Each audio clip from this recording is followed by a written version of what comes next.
The sound of rough laughter split the still Texas airs. Clara Dawson lay helpless on the dirt floor of the camp.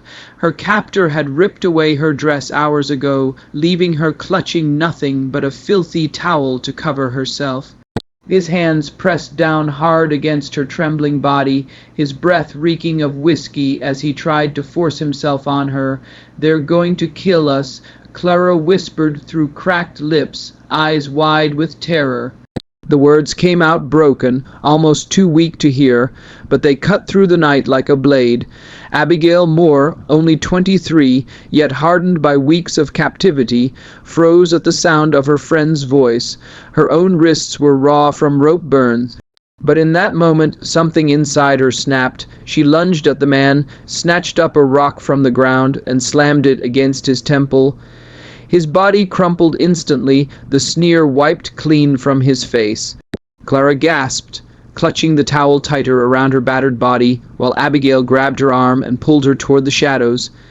They stumbled through the tall, brittle grass barefoot, their skin torn by thorns and stones, every breath ragged with fear. The campfires of the traffickers flickered behind them, voices shouting in the distance as the gang realized 2 of their captives were gone. "They'll find us," Clara cried, stumbling against Abigail's shoulder. "They'll find us and make us pay." Abigail tightened her grip. "Not if we keep moving, not if we don't stop." Her voice shook, but her eyes burned with desperate fire. The 2 young women pushed through the night, the Texas plains stretching endlessly around them. The moon lit their path just enough to see the fear etched on each other's faces. Their bodies were bruised, bloodied, their spirits frayed, yet somehow they kept running. Hours passed before Clara collapsed. Unable to take another step, Abigail knelt beside her, chest heaving, torn between dragging her further or staying hidden. That was when the sound of hooves reached their ears.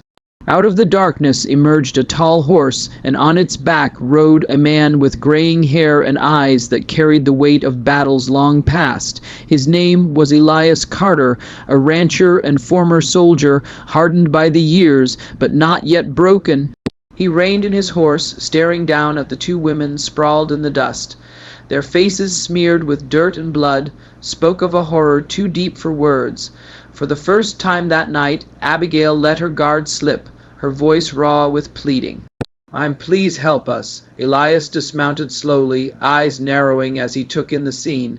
But one question burned hotter than the Texas sun in his mind, a question even he could not yet answer. Would saving these 2 broken souls bring him redemption? Or would it drag him into a darkness he could never escape?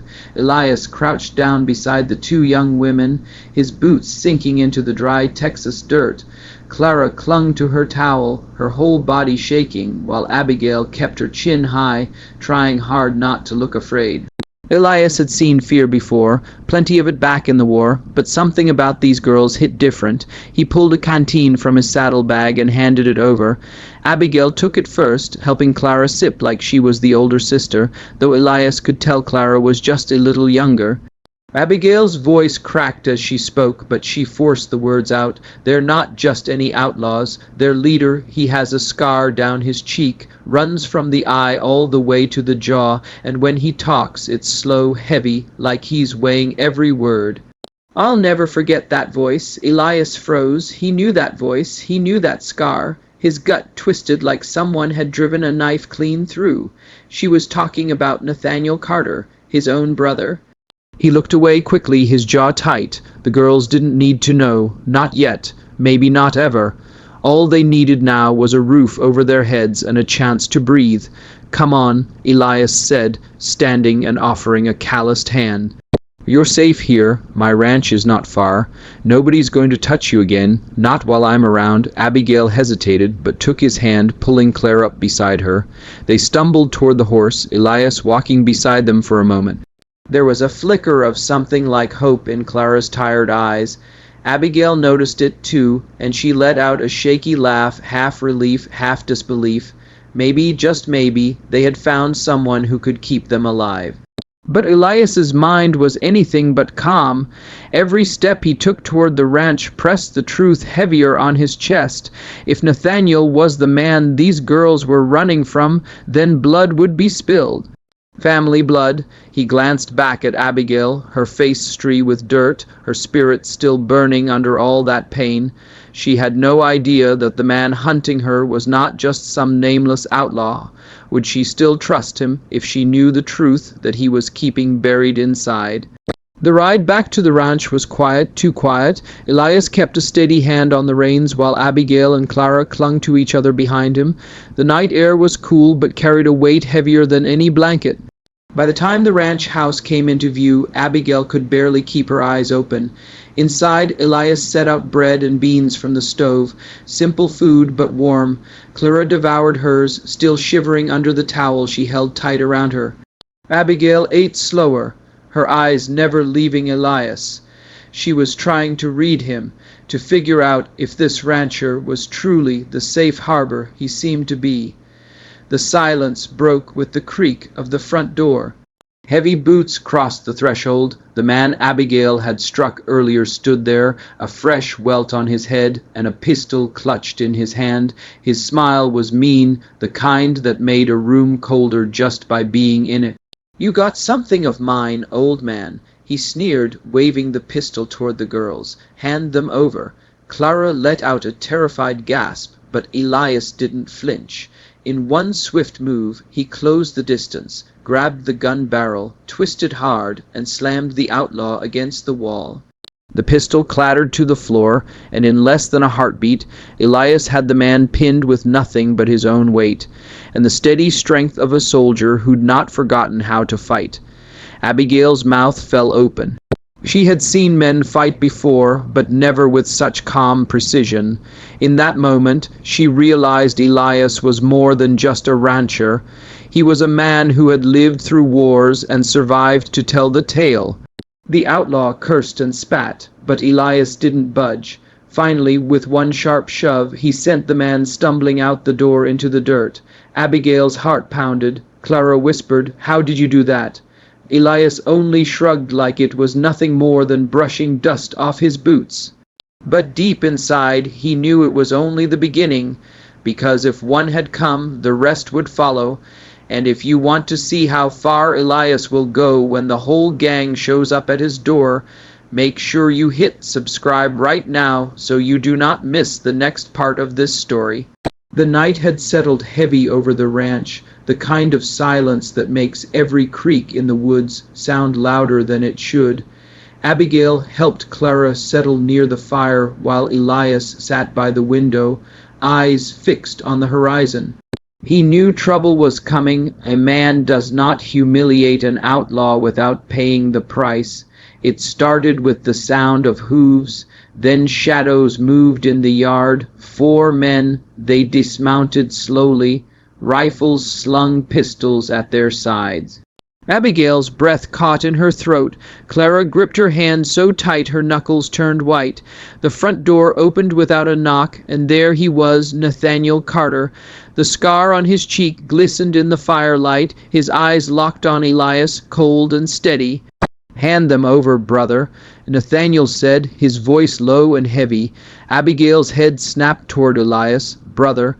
She looked back and forth between the 2 men, her mind struggling to make sense of it. Clara gasped, pulling the towel tighter around her. Elias stood slowly, shoulders squared.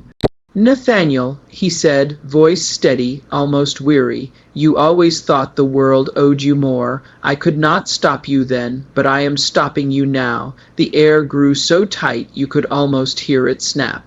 The other outlaws shifted nervously, waiting for Nathaniel's word. Guns gleamed under the lamplight. Abigail expected a shootout, but Elias did not reach for his weapon. Instead, he stepped closer, eyes never leaving his brother. "Look at yourself. You were a soldier once. You fought for something. Is this what you want to be remembered for? Selling women like cattle?" Nathaniel's jaw clenched for a moment. Something flickered in his eyes. Pain, maybe even shame. He raised his pistol, pointed it straight at Elias's chest. Abigail cried out, but Elias did not move. "If you are going to spill blood tonight, let it be mine," Elias said quietly, "but the girls stay here." The room hung in silence, thick as molasses. Then Nathaniel lowered his pistol. His voice broke just slightly as he turned to his men. "We are done here. Let's go." The gang filed out, leaving nothing but dust and dread behind. Nathaniel paused in the doorway, his back to Elias. "This isn't over," he muttered before vanishing into the night. Abigail and Clara were left shaken, clinging to each other as Elias closed the door. He had protected them for now, but the question lingered in the fire-lit room like smoke. What price would Elias have to pay for saving them when his own blood had already turned against him? The night after Nathaniel left felt heavier than the one before. The ranch was quiet, but inside those wooden walls, Abigail and Clara sat close to the fire, still trembling from what had almost happened. Elias said little, his face lined with the weight of everything he had just done. Family blood had stood at his door with a gun, and yet he had chosen to stand firm for two women who were not his kin. By morning, the Texas sun rose over the dry fields, painting the sky in streaks of gold. Clara made her choice. She wanted to go home to find what was left of her family, to try and piece her life back together. Elias saddled a horse for her and watched as she rode away with tears in her eyes, but a fragile smile on her lips. Abigail, though, did not leave. She had lost everything, but here at the ranch she saw a man who had risked his life for her without asking for anything in return. She stayed at first to heal her wounds, then to help around the ranch. Days turned into weeks, and in the quiet chores of feeding horses and mending fences, a bond began to grow. It was not loud or dramatic. It was steady, like the Texas soil beneath their feet. For Elias, a man who thought his best years had long passed, Abigail was proof that even broken souls could find new beginnings. And for Abigail, Elias was a reminder that not every man in West sought to take or destroy. Some still chose to protect, to care, to love quietly. The story leaves us with a question. When life pushes you to the edge, do you let bitterness consume you like Nathaniel, or do you stand like Elias and fight for what is right, no matter the cost? And if love comes unexpectedly, even late in life, do you close the door or dare to let it in? One thing is certain, that summer of 1892 on a small ranch in Texas, redemption was not just a word. It was a choice made by a weary rancher and a young woman who refused to give up. If this story moved you, take a moment to like this video so more folks can find it. And if you want to hear what happens next on the dusty trails of the Wild West, make sure to subscribe to the channel right now. There are more tales waiting, each one with a lesson to carry home, because sometimes the toughest battles are not fought with guns, but with the